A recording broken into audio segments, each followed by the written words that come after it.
Do you want to just talk about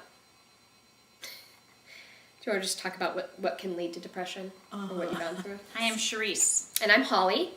And today we're going to talk about how to get depressed. We're going to talk about depression. Depression. Yes. Depression. So have you ever been depressed? No. If I have a cup of coffee, I'm generally not depressed. Mm-hmm. I need more than coffee, though. I need a good friend. And a good piece of dark chocolate. Mm-hmm. Depression isn't something that just happens overnight. It's not like your life is all perfect and great and then overnight you're depressed. Most of the time depression happens because anger or sadness isn't getting resolved in your life. Mm-hmm. And that maybe you're not receiving the sort of support that you really need. You don't have maybe an adult that you're able to really confide in, or friendships that are healthy that can help you think through things. Right. And so then you experience hard things in your life, but you don't ever work through them you maybe try to forget them, which is I think what kids do when they don't have other means of coping with things. They just try to forget whatever bad thing is. Mom and Dad got divorced.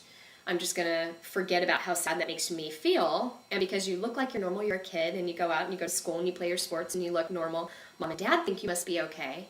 You must be handling things okay. But they don't know that inside, you're not handling things okay. Inside, when you actually aren't engaged in all these other things that are going on, you're very affected by whatever it is that may be going on. Or maybe Mom and Dad don't even know what's going on in your life that's causing you to feel sad. Right. And so then it goes unchecked for long periods of time, and before you know it, you've built up a depression. Mm-hmm. Mm-hmm. Which is a dip. A depression is a dip. It is a big We're up deep here and then depressed down here. Way down low. So how do you get back up, Holly, from a depression?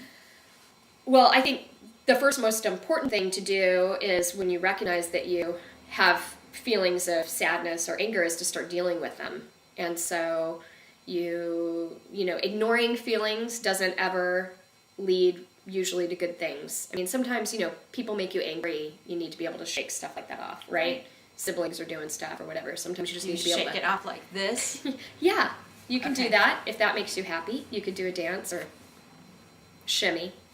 But I think, maybe start with thinking it through, writing in a diary, finding a trusted adult. So if Mom and Dad can't be that choice for you, somebody at school, a teacher, somebody's parent that you're friends with. And I think the reason why you're saying an adult as opposed to just a friend is a lot of times if you choose a really great adult, they've maybe gone through this, where a friend's not going to be able to guide you at this age, at a younger age. They're not going to be able to guide you out of the depression like an adult or somebody that's maybe experienced this.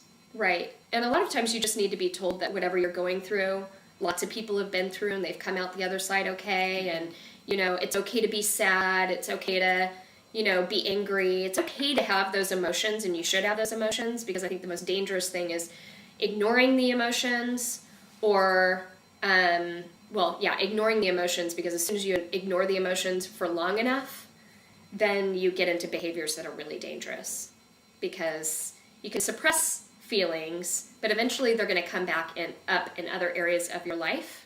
Mm-hmm. You'll think it's just a great idea to use alcohol, because when I use alcohol, all of a sudden I feel better. I'm able to think about different things or have a reason to be really upset. So remaining silent and suppressing the emotions can lead to all kinds of abuses in kids. Right. And so you can decide to abuse alcohol, abuse drugs. Physically abuse yourself. Yeah. Self-harm stuff like cutting or, various other forms, eating disorders. Eating disorders, big one.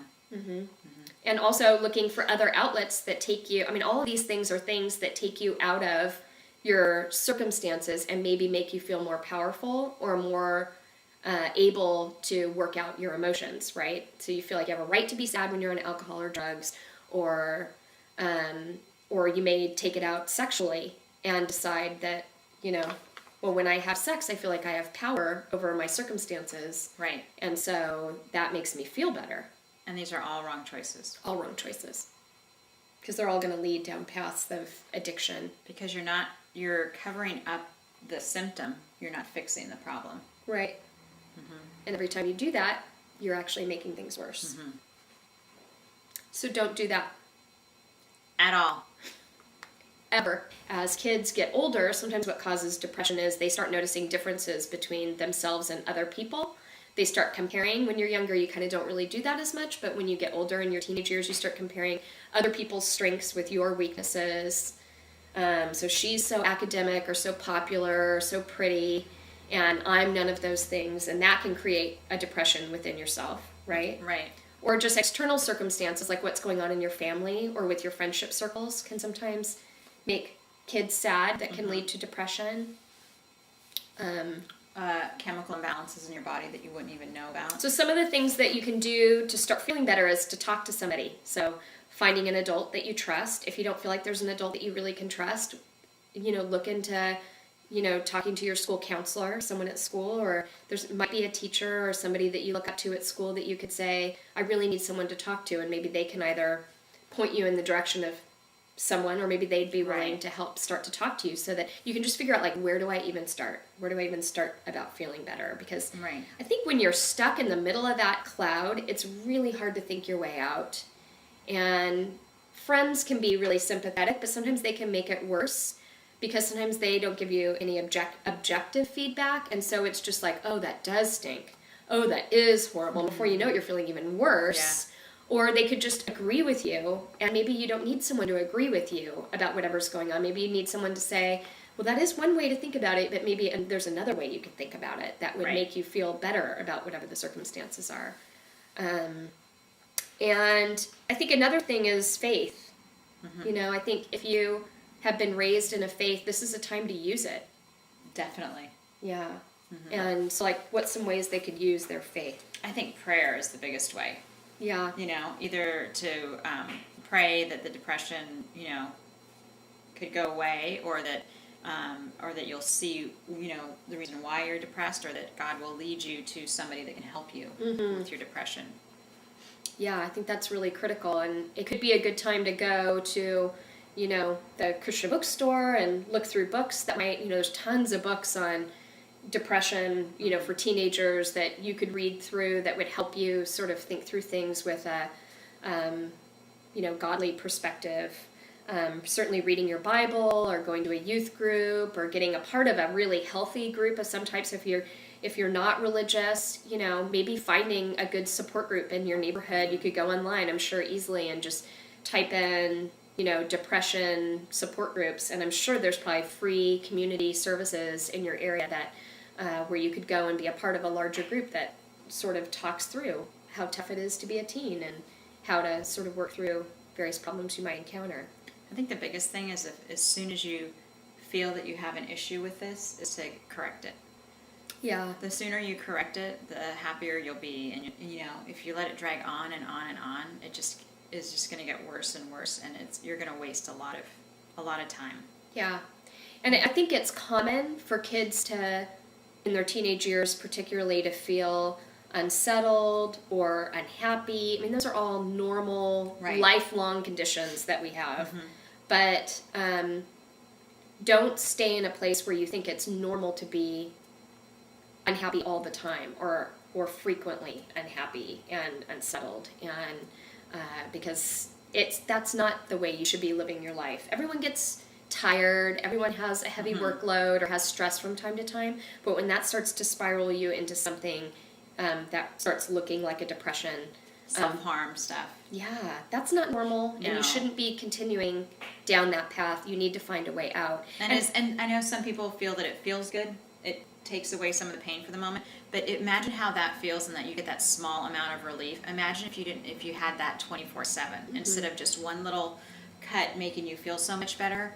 If that feeling could last 24/7, right? That's where you need the help. Yeah. That's where you need to get the help instead of harming yourself. Yeah. A lot of people they maybe weren't raised with the idea that it's okay to express your feelings, that it's okay to be very sad and just cry out whatever's going on, to be able to cry about it, or get angry or whatever. And so they learn to stuff their emotions, and all of the stuffing and I'm just going to deal with it, which really doesn't mean anything. Right. You're just sitting there dealing with it. You're just thinking darker and darker thoughts about whatever it is, but not letting any of it out. Yeah. And that's where you get to a place where it's like, okay, well then I don't feel anything. I don't even feel human anymore.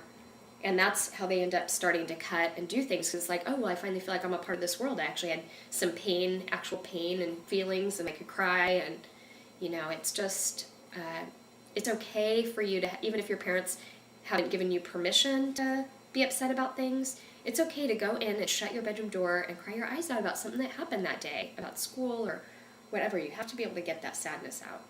I mean, even a place to start would just be to journal in a notebook. If you don't feel like you can start to talk to people about it, just you have to get it out. So sometimes there's shame about not wanting anyone to know that you're struggling, because that must mean that you're not strong enough, or that means that you're not able to handle things. And life is tough. There's no way around it. It's not easy because you're a teenager and you don't, have to support a family or, do all those sorts of things. Life is as hard when you're a teenager, or harder than it is as being an adult, because you're just now figuring it all out. Right. Just starting to figure it all out.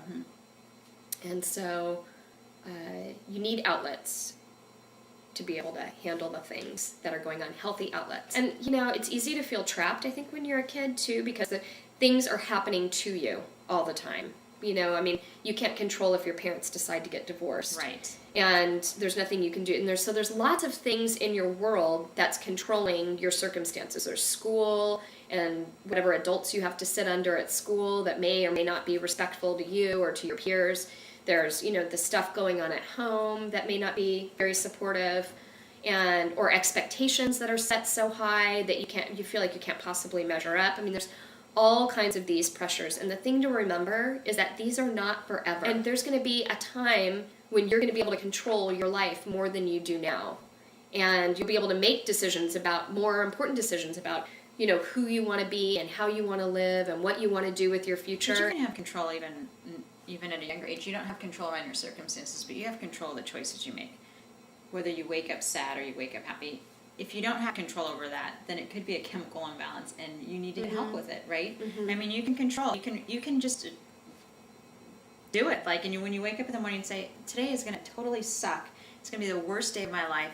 Everything is going to go wrong. Say it the whole morning. Guess what? Your day is going to suck, and your day is going to go on, and everything's going to pop up and be negative in your world. And I'm not saying that's the easy fix. Oh, you're depressed? Wake up happy. But for some days, it is just that easy. It is just, it's choices that you make. So if you don't feel like you can make those choices, if it's something that doesn't come easy to you, you need to get help. And help is not a bad thing. Help is a good thing, because it's going to make you healthier in the long run. Yeah, and that's everything from the counselor to talk to medication. If that counselor thinks that's what you need, it's okay. It's okay to do what you need to do until you can be in a place where you have the tools to think in a more healthy way and to handle your circumstances. And every once in a while you throw yourself a pity party, and that's okay. Totally. It's still a party, right? And then you just move on. Nothing wrong with a little pity party. No. Top it with a slice of chocolate cake, and everybody's happy at the end. I don't understand people who don't like chocolate. I understand, I don't understand. I think they're just perpetually depressed. Yeah, they got chemical imbalances. All right, so I'm Holly. And I'm Charisse. And we're going to have a happy day today, because that's what we choose. Well, I hope this helps you think through your emotions and depression and some positive outlets for that. Amen, sister.